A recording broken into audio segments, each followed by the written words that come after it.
ये हमारा एक प्रकरण बाकी है। जिस प्रकार हम हमेशा एक प्रकरण के बाद कुछ प्रश्नोत्तरी लेते हैं, आज भी मैं प्रश्नोत्तरी लेकर आपके सामने उभरा हूँ विद्यार्थियों। व्यू रचनात्मक प्रबंध में कल हमने व्यू रचनात्मक प्रबंध के महत्व को हमने छोड़ा था, जिसे हम आज पूरा करेंगे इस वीडियो में। विद्यार्थियों मैं आपसे एक बार पुनः कह देता हूं कि जो हम ये इस समय ऑनलाइन क्लासेस के माध्यम से पढ़ रहे हैं, ये आपके लिए बहुत उपयोगी होगी आने वाले वक्त में। अगर आप निश्चित रूप से सही ढंग से वीडियो देख रहे हो तो आपको बहुत फ़ायदा मिलेगा। विद्यार्थियों जुड़े रहे। ये समय एक ऐसा समय है जो घर बैठकर पढ़ने का समय है। इसमें ना हम बेफालतू के कहीं बाहर जा सकते हैं क्योंकि सरकार की रोक है। तो निश्चित रूप से आप घर रहें, घर में स्वस्थ रहें और बिल्कुल पूरी सावधानी से शिक्षा के प्रति ही अपना पूरा योगदान दें। जिस प्रकार बाल मंदिर उच्च माध्यमिक विद्यालय के अंदर व्यवसाय अध्ययन विषय के अंदर अभी विद्यार्थियों ने 100 में से 100 अंक भी हासिल किए, कई विद्यार्थियों ने 99 अंक भी हासिल किए।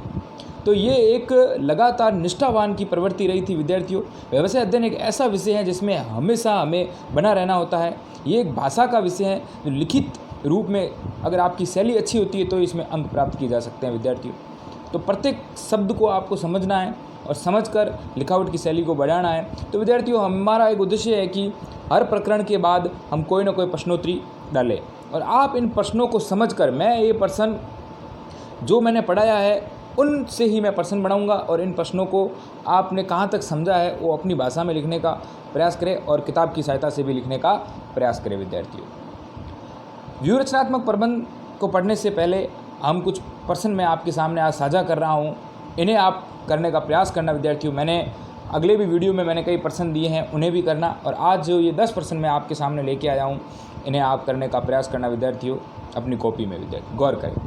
तो पहला प्रश्न है आज हमारा, विद्यार्थियों गौर करना, गैर व्यावसायिक प्रबंध के क्रियात्मक क्षेत्र को समझाइए। विद्यार्थियों गौर करें। हमने प्रबंध के विभिन्न प्रकार के विशेषताओं को पढ़ा, महत्व को पढ़ा, उसके लक्षणों को पढ़ा, उसके क्षेत्र को पढ़ा।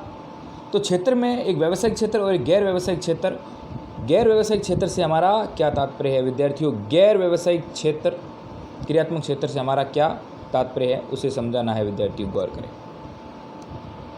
अगला प्रश्न है, उदारीकरण से पूर्व और उदारीकरण के पश्चात प्रबंध के महत्व को समझाइए। विद्यार्थियों गौर करना, उदारीकरण से पूर्व और उदारीकरण के पश्चात।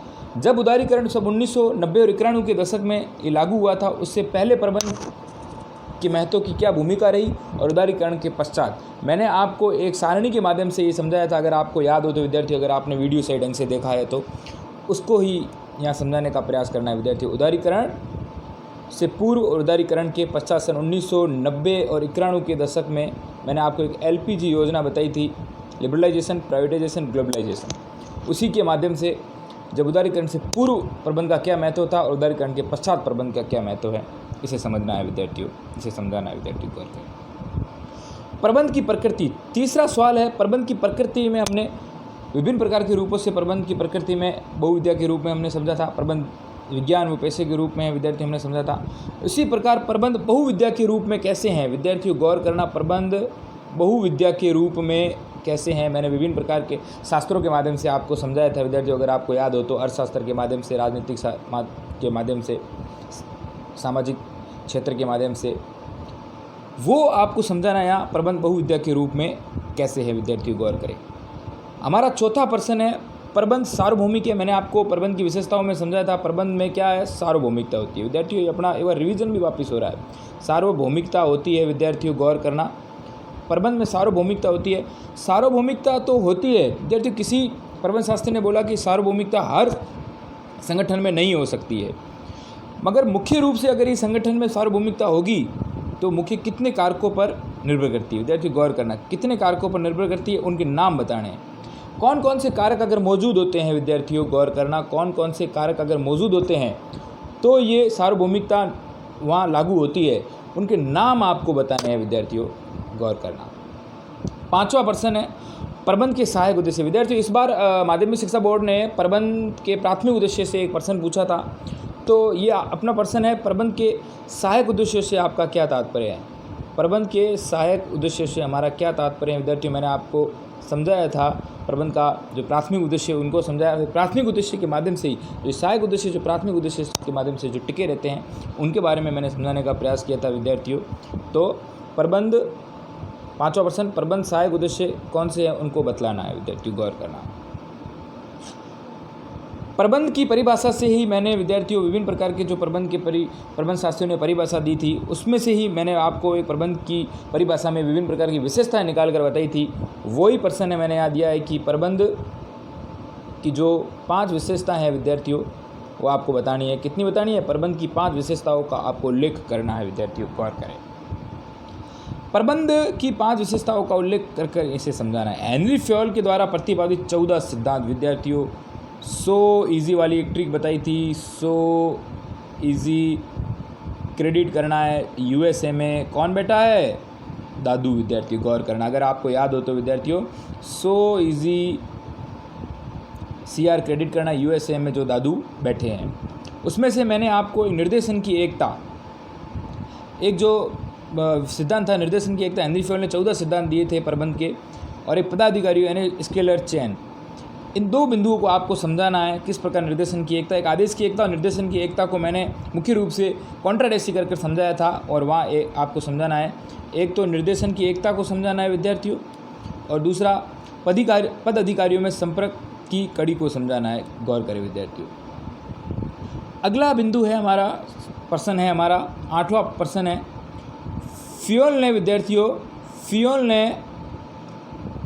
हेनरी फ्योल ने एक फ्रांस की कंपनी में काम किया था, लगातार उन्होंने काम किया, फिर उन्होंने योगदान दिया था प्रबंध के सिद्धांतों में। वहाँ अनुभव के आधार पर मैंने एक कंपनी का नाम लिखाया था विद्यार्थियों, उसका यहाँ नाम लिखना है। वो कौन सी कंपनी थी? जहाँ फ्रांस की जो कंपनी थी जहाँ फ्योल काम करते थे विद्यार्थियों, उस कंपनी का को नाम लिखना है।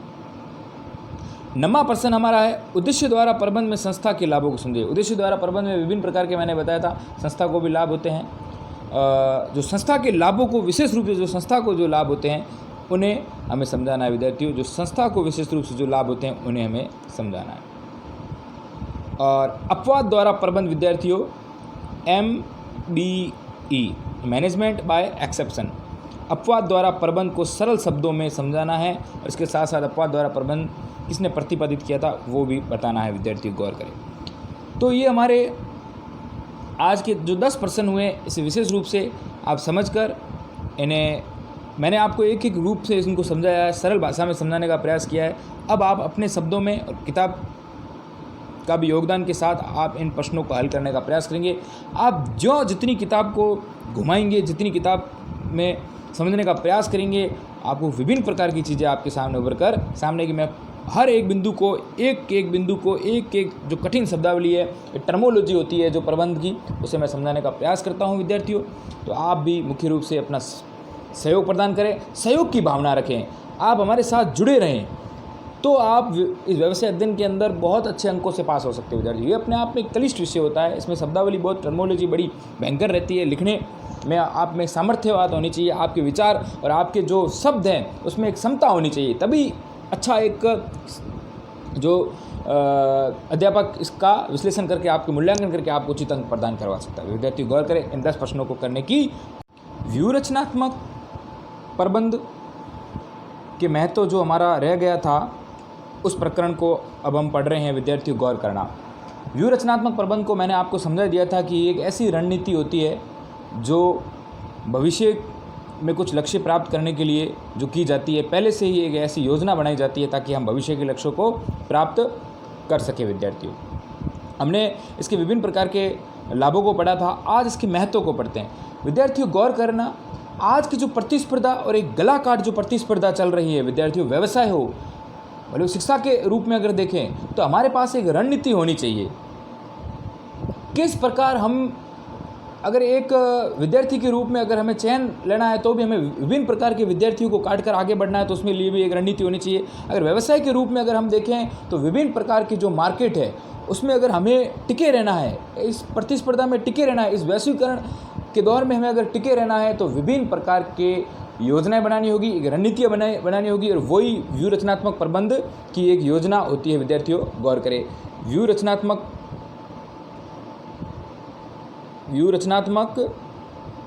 प्रबंध की जो योजना होती है, एक इसका महत्व होता है, इसका महत्व कहाँ कहाँ उपयोगी होता है, उसे आज हम समझने का प्रयास करेंगे विद्यार्थियों। गौर करना, जो आज की प्रतिस्पर्धा में जो टिककर रहेगा और व्यू रचनात्मक प्रबंध की प्रणाली को अपनाएगा, वो विभिन्न प्रकार की विषम परिस्थितियों में भी अपने आप को बनाए रखेगा विद्यार्थियों। तो आज के जो वैश्वीकरण की जो कंपनियों को इन वैश्वीकरण में टिके रहना है और अपने इस प्रतिस्पर्धा के युग में बने रहना है, तो विद्यार्थियों व्यू रचनात्मक प्रबंध का महत्व को समझना आवश्यक है और ज़रूरी है विद्यार्थियों। तो इसके कुछ बिंदु है, हम बिंदु के माध्यम से इसे समझने का प्रयास करेंगे विद्यार्थियों। गौर करना, अगर प्रतिस्पर्धा में हमें टिके रहना है तो व्यू रचनात्मक प्रबंध का क्या महत्व है विद्यार्थियों। पहला बिंदु है अपना, हम पहले बिंदुओं को जानेंगे, उसके बाद हम प्रत्येक बिंदु की व्याख्या सही समझेंगे। व्यवसाय का कुशल संचालन होना चाहिए विद्यार्थियों। गौर करें, अगर व्यवसाय चलाना है विद्यार्थियों, व्यवसाय को ढंग से सुचारू रूप से चलाना है तो विद्यार्थियों हमें अवसरों की खोज करनी पड़ेगी, विभिन्न प्रकार की परिस्थितियों को हमें झेलना पड़ेगा, हमें नवाचार करना पड़ेगा, हमें व्यवसाय में संचालन, जो व्यवसाय की चलाने की प्रक्रिया है उसमें कुशल संचालन होना चाहिए विद्यार्थियों, तभी हम उस वैश्वीकरण में प्रतिस्पर्धा में टिक पाएंगे विद्यार्थियों। गौर करना, अगला बिंदु है उद्देश्य की स्पष्टता एवं प्रेरणा। विद्यार्थियों उद्देश्य हमेशा कैसे होने चाहिए, स्पष्ट होने चाहिए और हमेशा प्रेरणा की पहल होनी चाहिए। हमेशा संगठन के अंदर मोटिवेट की प्रेरणा होनी चाहिए, हमेशा मोटिवेट करना चाहिए सबको, ताकि वो प्रेरणादायक कार्यों को अपने विचारों से करने का और प्रबलता की ओर आगे बढ़े विद्यार्थी। गौर करें, तीसरा बिंदु है वातावरणीय चुनौतियों का सामना करना। विद्यार्थियों आज मैं आपको बता दूं तो आज की देश की क्या कि विश्व की आर्थिक स्थिति हिली हुई है इस कोविड-19 के तहत। ये एक वातावरणीय चुनौती है विद्यार्थियों, किस प्रकार प्रकृति ने इसको भेजा है, इस प्रकार की परिस्थितियों में भी बने रहने के लिए हमें व्यू रचनात्मक प्रबंध की आवश्यकता रहती है विद्यार्थियों। कई प्रकार के अवसरों को खोजना हो, कई प्रकार के अगर लाभ कमाने हो तो इन वातावरणीय परिस्थितियों में भी एक प्रबंधक को सफल भूमिका निभानी होगी, तो ही वो सब आज के इस युग में जिस प्रकार इस कोविड-19 ने तबाही मचाई, कई जो कर्मचारी जो कार्य करने वाले थे, मजदूर वर्ग थे, वो अपने घरों की ओर लौटे। प्रबंधकों का एक दायित्व बनता है कि उन्हें किस प्रकार बनाए रखें, वो उस संगठन के अंदर ही कार्य करें। तो ये भी एक वातावरणीय चुनौतियों के सामने करने में व्यू रचनात्मक प्रबंध बहुत काम आता है विद्यार्थियों। गौर करें, अगला बिंदु है इसका सर्वश्रेष्ठ निर्णय में सहायता। विद्यार्थियों व्यू रचनात्मक प्रबंध की प्रणाली सर्वश्रेष्ठ निर्णय में सहायता प्रदान करती है। किस प्रकार के एक प्रबंधक को किस प्रकार विषम परिस्थितियों में निर्णय लेना है और निर्णय की जांच और समस्याओं को देखते हुए उस संगठन को प्रभावी रूप से चलाने में भरपूर योगदान प्रदान करवाता है। तो ये एक जो प्रबंध की प्रणाली है, व्यू रचनात्मक प्रबंध जो रणनीति प्रणाली है, किस प्रकार का षड्यंत्र बनाया जाए ताकि हम विषम परिस्थितियों में भी टिके रहे विद्यार्थियों। तो सर्वश्रेष्ठ निर्णय लेने की सहायता भी ये प्रदान करता है विद्यार्थियों। गौर करें, पांचवा बिंदु है संगठन की योग्यता और क्षमता में वृद्धि आएगी। विद्यार्थियों संगठन में योग्यता, विभिन्न प्रकार के जो प्रबंधक, विभिन्न प्रकार के कर्मचारी, उनकी योग्यता में वृद्धि आएगी और क्षमता में भी, उनमें कार्य करने में भी वृद्धि आएगी, क्योंकि विभिन्न प्रकार की नीतियां हमारे सामने होगी। हम उन नीतियों के अनुसार चलेंगे तो हम डगमगाएंगे नहीं और उस परिस्थिति के अनुसार लाभों में हम वृद्धि कर पाएंगे। संगठन की योग्यता अनुकूल रहेगी विद्यार्थियों और निष्पादन में भी जो कार्य करने की प्रवृत्ति वो भी बढ़ेगी विद्यार्थियों। जो पाँचवा पॉइंट अगला विद्यार्थियों ये था हमारा। और छठा पॉइंट है विद्यार्थियों कर्मचारी अभिप्रेरणा में सुधार। कर्मचारियों में अभिप्रेरणा या मोटिवेट। विद्यार्थियों एक शिक्षक क्या कर सकता है विद्यार्थी को, या फिर एक प्रबंधक क्या कर सकता है कर्मचारियों में, वो एक अभिप्रेरित कर सकता है। अभिप्रेरित एक आवश्यकता है, ऐसी आवश्यकता होती है जो अपने आप की संतुष्टि प्रदान करने के लिए विभिन्न प्रकार के आदमी कार्य कर लेता है। तो ये कर्मचारियों की अभिप्रेरणा में भी वृद्धि करेगी विद्यार्थियों। गौर करना, अंतिम बिंदु है हमारा परिवर्तन के प्रतिरोध में कमी। विभिन्न प्रकार के जो परिवर्तन हो रहे हैं उसके प्रतिरोध में कमी प्रदान करेगी विद्यार्थियों। परिवर्तन के प्रतिरोध में कमी ले आएगी, परिवर्तन के प्रतिरोध में कमी विद्यार्थियों। गौर करना, हमने इन तमाम बिंदुओं को पढ़ा, अब हम इसकी व्याख्या सहित एक बार पढ़ने का प्रयास करेंगे विद्यार्थियों। तो पहला बिंदु है हमारा व्यवसाय कुशल संचालन हो। कैसा हो विद्यार्थियों, व्यवसाय के अंदर कुशल संचालन कैसे हो। व्यू रचनात्मक प्रबंध के द्वारा किसी भी व्यवसाय का कुशल संचालन संभव है। कोई भी अगर व्यवसाय है तो व्यू रचनात्मक प्रबंध उन व्यवसाय का कुशल संचालन संभव कर पाता है। कैसे, इसका कारण यही है कि क्या कारण है इसका कारण यही है कि इस प्रकार के प्रबंध से परिवर्तनों को आसानी से अनुमान लगाया जा सकता है। विभिन्न प्रकार के जो परिवर्तन हो रहे हैं संगठन के अंदर उनका अपन अनुमान लगा सकते हैं कि किस प्रकार इन परिवर्तनों से हम उबर सके विद्यार्थियों। नए अवसरों का लाभ उठाने में, विभिन्न प्रकार के जो नए अवसर आ रहे हैं सामने उनका अपन लाभ उठा सकते हैं। नए अवसरों के लाभ उठाने में विद्यार्थी गौर करें, विभिन्न प्रकार की नवाचार, नए नए इनोवेशन, नई नई रणनीतियों के साथ, नए नए क्रिएटिविटी के साथ आज विभिन्न प्रकार के कंप्यूटर को हम मोबाइल के माध्यम से जेब में रख सके, इनोवेशन है, इसके बारे में भी हमें भविष्य के बारे में पता लग जाता है। और व्यावसायिक जो भी जोखिम है, विद्यार्थी गौर करना, व्यावसायिक जोखिमों को कम किया जा सकता है। इसके अतिरिक्त व्यावसायिक अवसरों का लाभ भी उठाया जा सकता है। विभिन्न प्रकार के जो व्यावसायिक अवसर हमारे सामने आएंगे उसका लाभ भी उठाया जा सकता है। तो विद्यार्थी व्यवसाय का कुशल संचालन इस पर निर्भर करता है व्यूह रचनात्मक प्रबंध प्रणाली में। अगला बिंदु है हमारा उद्देश्यों की स्पष्टता एवं प्रेरणा। विद्यार्थी गौर करें, व्यूह रचनात्मक प्रबंध के माध्यम से संस्था के कर्मचारियों को संगठन के उद्देश्यों की जानकारी हो जाती है। विद्यार्थियों, जो संस्था के जो कर्मचारी है उन्हें संगठनों के उद्देश्य, वास्तव में क्या उद्देश्य है, हमारा ये संगठन, हमारा ये व्यवसाय किस लिए यहाँ टिका है, हमारा उद्देश्य क्या है, किस प्रकार से हम लक्ष्यों को प्राप्ति करें, हमारा किस प्रकार से हम उद्देश्यों को निरूपित कर हम हमारे लक्ष्य तक पहुँचे। तो वो सब जो लक्ष्य हैं, जो उद्देश्य हैं, वो कर्मचारियों को पता चल जाते हैं विद्यार्थियों, ताकि वो उनका अनुसरण कर सके, ताकि वो कर्मचारी उनके अनुसार कार्य कर सके। अगर हमें लक्ष्य ही नहीं पता है तो हम भटकते रहेंगे। मैंने आपको पहले एक नाविक का उदाहरण दिया था। एक नाव जब नदी के अंदर चलती है और हमें कोई लक्ष्य ही पता नहीं है तो वो नाव इधर इधर थपेड़े खाकर कहीं ना कहीं भटकेगी। वो एक विद्यार्थी होता है। अगर विद्यार्थी का कोई लक्ष्य ही नहीं होता है, अगर उसको चलाने वाला जो नाविक है और वो उसको सही रूप से अगर निर्देशित नहीं कर रहा है तो वो कौन सी दिशा में लेके जाएगा, क्या पता चलेगा, और विद्यार्थी थपेड़े खा कर अपनी वापस स्थिति में आके गिरे। तो इस प्रकार संगठन में भी उद्देश्य होना चाहिए। उसी उद्देश्य के माध्यम से कर्मचारी उनका अनुसरण करते हैं, अनुसरण कर उन लक्ष्यों की प्राप्ति में अपना योगदान और अपनी पूरी भूमिका निभाते हैं। इस प्रकार कर्मचारियों को यह ज्ञात हो जाता है कि संस्था उनसे क्या आशा करती है, संस्था उनसे क्या मांग रही है, संस्था उनसे क्या परिणाम चाहती है और वो उन संगठन के प्रति क्या कर सके। तो विद्यार्थियों, उद्देश्य में स्पष्टता होनी चाहिए। जो संगठन का कार्य है वो खुलकर सामने होना चाहिए ताकि कर्मचारी अपना सही ढंग से अपना पूरा योगदान प्रदान कर सके। विद्यार्थी गौर करें, अगला बिंदु है हमारा वातावरणीय चुनौती। विद्यार्थी गौर करें, वातावरणीय चुनौतियों का सामना या अवसरों का लाभ। विभिन्न प्रकार के जो अवसर हमें प्रदान होते हैं। विद्यार्थियों, किसी ने कहा कि समय बहुत बड़ा बलवान होता है, एक बार समय निकल गया फिर नहीं मिलेगा। जिस प्रकार आज मैं कोविड-19 के तहत आपको घर बैठे पढ़ा रहा हूँ और आप इस अवसर को खोलोगे विद्यार्थियों, तो आप कहीं ना कहीं पीछे चले जाओगे। हमारे पास फिर शिक्षा का कम समय रहेगा, मगर इसीलिए हमने ऑनलाइन क्लासेस चलाई है ताकि आप बने रहे और अपनी विभिन्न प्रकार की भ्रांतियाँ घर बैठे पढ़ें और जब ऑफलाइन क्लासेस होगी वहाँ आकर पूछें। तो वातावरणीय जो चुनौती, जो आज अपने सामने जो कोविड आई, कई प्रकार की महामारी भी आती है, इन प्रकार से इनको रोकने के लिए हमें किस प्रकार से वातावरण को चुनौती देकर हम व्यूह रचनात्मक रणनीतियाँ अपनाएं ताकि हम आगे बढ़ सके। विद्यार्थी गौर करें, व्यूह रचनात्मक प्रबंध से प्रबंधक वातावरणीय चुनौतियों को न केवल सामना करने में सक्षम हो जाता है अपितु विशेष अवसरों का लाभ उठाने के योग्य भी हो जाता है। जो विभिन्न प्रकार के उस समय जो अवसर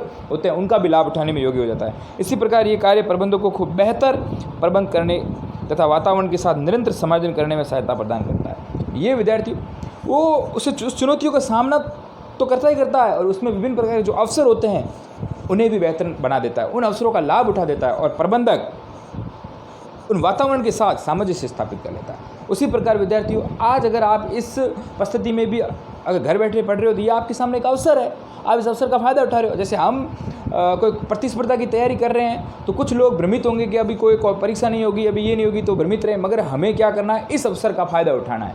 आजकल सब घर में, अभी कोई भर्ती नहीं है तो हम पूरा लगातार प्रयास करते रहेंगे तो हम ज़रूर उसमें सफल हो जाएंगे। और इस वातावरण से हम सामंजस्य स्थापित कर लिया, हम उस वातावरण के अनुसार, भले ही कुछ भी हो रहा है मगर हमने हमारा वातावरण के साथ सामंजस्य स्थापित कर लिया तो हम इस पर टिके रह रहे हैं। विद्यार्थी गौर करें, अगला बिंदु है सर्वश्रेष्ठ निर्णय लेने में सहायता। व्यूह रचनात्मक प्रबंध प्रणाली अगर लागू होती है तो एक प्रबंधक, उच्च स्तरीय प्रबंधक विभिन्न प्रकार के निर्णय लेने में उनमें सामर्थ्य बढ़ती है। विद्यार्थियों, कौन कौन से निर्णय उसके बारे में हम गौर करेंगे। वो उन्हें आवश्यक तत्व समंग के सूचना उपलब्ध कराता है। विद्यार्थी गौर करें, सर्वश्रेष्ठ निर्णय में सहायता, व्यूह रचनात्मक प्रबंधक सर्वश्रेष्ठ निर्णय लेने में सहायता करता है क्योंकि वो उन्हें आवश्यक तत्वों, विभिन्न प्रकार के एलिमेंट, विभिन्न प्रकार के डाटास, विद्यार्थी गौर करें, सूचनाएं, इन्फॉर्मेशन विद्यार्थियों गौर करना उपलब्ध करवा देता है। विभिन्न प्रकार के डाटा, विभिन्न प्रकार के जो एलिमेंट्स जो संगठन को प्रभावित करते हैं, विभिन्न प्रकार की सूचनाएं वो उपलब्ध करवा देता है। उसके आधार पर हम निर्णय लेकर विभिन्न प्रकार के संगठनों के अंदर हम बने रहते हैं। विद्यार्थी गौर करें, संस्था का मुख्य समस्या की जांच में सहायता करता है। संस्था की जो मुख्य समस्या होती है जांच में भी ये सहायता प्रदान करता है। जो भी किसी भी प्रकार की जो चेकिंग होती है, चेकलिस्ट होती है, उसमें भी ये सहायता प्रदान करता है। ये महत्वपूर्ण निर्णय लेने को व्यवस्थित तरीका, विद्यार्थियों एक महत्वपूर्ण यानी इम्पोर्टेंट जो निर्णय लेने हो उसका ये एक व्यवस्थित तरीका है, यानी कि एकदम व्यवस्थित इसका है, बिल्कुल इसका मैनेजमेंट व्यवस्थित रूप से किया जाता है। कौन सा तरीका अपनाना है, उसमें महत्वपूर्ण निर्णय लेने में भी व्यवस्थित तरीका अपनाया जाता है। ये सर्वोत्तम विकल्प दर्शाता है। विद्यार्थियों, ये अपने सामने जो ऑप्शन रखता है विद्यार्थी संगठन को बनाने के लिए, वो ऑप्शन एकदम सर्वोत्तम होता है, उसे अपनाना ही है। वो ऑप्शन की दृष्टि हमारे सामने ये उपयुक्त करवाता है। विद्यार्थियों, प्रबंधकों को भविष्य की सोचने हेतु बाध्य करना। विद्यार्थियों, ये क्या करता है, प्रबंधकों को किस प्रकार भविष्य के लिए सोचना है, किस प्रकार चुनौतियों से लड़ना है, उसके लिए ये बाध्यता प्रदान करता है। उन्हें बाध्य रूप से उन जटिल समस्याओं पर गौर करना ही पड़ेगा, व्यक्तिगत रूप से करना पड़ेगा। तो ये बाध्यता प्रदान करवाता है कि आपको इस पर गौर करना ही है, कर्मचारियों को, जो प्रबंधक, बड़े बड़े उच्च प्रबंधक होते हैं उनके। विद्यार्थी गौर करें, इसी आधार पर इस संगठन की योग्यता और क्षमता में वृद्धि। अगला बिंदु है, 5वां पॉइंट है, संगठन की योग्यता में और क्षमता में वृद्धि करता है। कैसे? व्यू रचनात्मक प्रबंध द्वारा संगठन की योग्यता और क्षमता में वृद्धि होती है। किस प्रकार होती है, इसका गौर करेंगे। इसका कारण यही है कि वातावरण के साथ अनुकूलतम तालमेल स्थापित करना कार्य निष्पादन में संघर्ष को कम करने में सहायता करता है और निम्न रेखा स्तर पर सफलता को सुनिश्चित करता है। विद्यार्थी गौर करें, संगठन की योग्यता कैसे बढ़ती है, क्षमता कैसे बढ़ती है? इसका कारण ये है कि वातावरण में अनुकूलन सामंजस्य स्थापित कर लेता है। जिस प्रकार वातावरण के अंदर जो परिस्थिति सामने आती है उसके अनुसार अपने आप को डाल देता है। कार्य का निष्पादन यानी कि कार्य में परफॉर्मेंस अच्छी कर लेता है, संघर्ष कम हो जाते हैं विद्यार्थियों। और निम्न रेखा स्तर पर सफलता को सुनिश्चित करता है। विद्यार्थियों, निम्न रेखा स्तर है, उसमें भी सफलता को सुनिश्चित कर लेता है विद्यार्थियों। इसके अतिरिक्त विभिन्न व्यक्तियों तथा, विद्यार्थियों गौर करें, विभिन्न व्यक्तियों तथा समूह के मध्य क्रियाओं में अंतराल एवं दोहराव को भी कम कर लेता है। जो विभिन्न प्रकार के जो समूह होते हैं उनके मध्य जो क्रियाएं होती है, उनके जो अंतराल होता है, विभिन्न प्रकार से जो इंटरवल होता है और दोहराव होता है, उसको भी वो कम कर लेता है, क्योंकि इसमें सहभागिता की भावना रहती है। इसके अंदर प्रत्येक व्यक्ति की भूमिका स्पष्ट होती है, सहभागिता यानी साथ में रहने कार्य करने की भावना होती है। इसीलिए ही ये क्षमता में वृद्धि करता है और योग्यता में वृद्धि करता है। विद्यार्थी गौर करें। अगला बिंदु है हमारा, 6वां बिंदु है, कर्मचारी अभिप्रेरणा में सुधार। विद्यार्थी गौर करें, व्यू रचनात्मक प्रबंध द्वारा व्यू रचनात्मक नियोजन में निहित आवश्यक कदमों, उद्देश्यों और लक्ष्यों का स्पष्टीकरण होता है। मैंने पहले ही बता दिया था, इसके अंदर जो भी उद्देश्य होते हैं, जो भी लक्ष्य होते हैं, उसका स्पष्टीकरण यानी बिल्कुल स्पष्ट होती है। निहित उत्पादकता, पुरस्कार संबंध कर्मचारियों के द्वारा प्रशंसा की जाती है। इन सब के परिणाम स्वरूप कर्मचारी अभिप्रेरणा में सुधार आता है। एक संगठन के अंदर अगर कर्मचारी सही ढंग से कार्य करते हैं और उनमें क्षमता बढ़ानी है, तो अगर आप उन्हें पुरस्कार प्रदान करते हो, उनके मनोबल में वृद्धि करते हो, तो वो कार्य करने में और सुदृढ़ होते हैं। विद्यार्थियों, अभिप्रेरणा जो हमारा अगला चैप्टर रहेगा, इसके प्रकरण के एक चैप्टर के बाद, उसमें मैं अभिप्रेरणा को, मास्लो के विभिन्न प्रकार के सिद्धांतों को समझाऊंगा। विद्यार्थियों, मैं आपको इस प्रकार अभिप्रेरित करूंगा शिक्षा के प्रति। आपको अभिप्रेरित होना, अभिप्रेरित तत्वों को, सकारात्मक भावनाओं को लेकर आगे बढ़ना है। और एक व्यक्ति जब अभिप्रेरित होता है तो वो कहीं नहीं रुकता है। अभिप्रेरणा सबसे बड़ी योजना होती है विद्यार्थियों। तो इसमें कर्मचारियों को अभिप्रेरित भी किया जाना चाहिए, उनकी प्रशंसा करनी चाहिए, उनको विभिन्न प्रकार के पुरस्कार प्रदान करने चाहिए स्थिति अनुसार, ताकि वो व्यवसाय के अंदर बने रहे। विद्यार्थी गौर करें। अगला 7वां पॉइंट है, परिवर्तनों के प्रतिरोध में कमी। विद्यार्थियों, परिवर्तनों के प्रतिरोध में कमी से क्या तात्पर्य, उसे समझेंगे।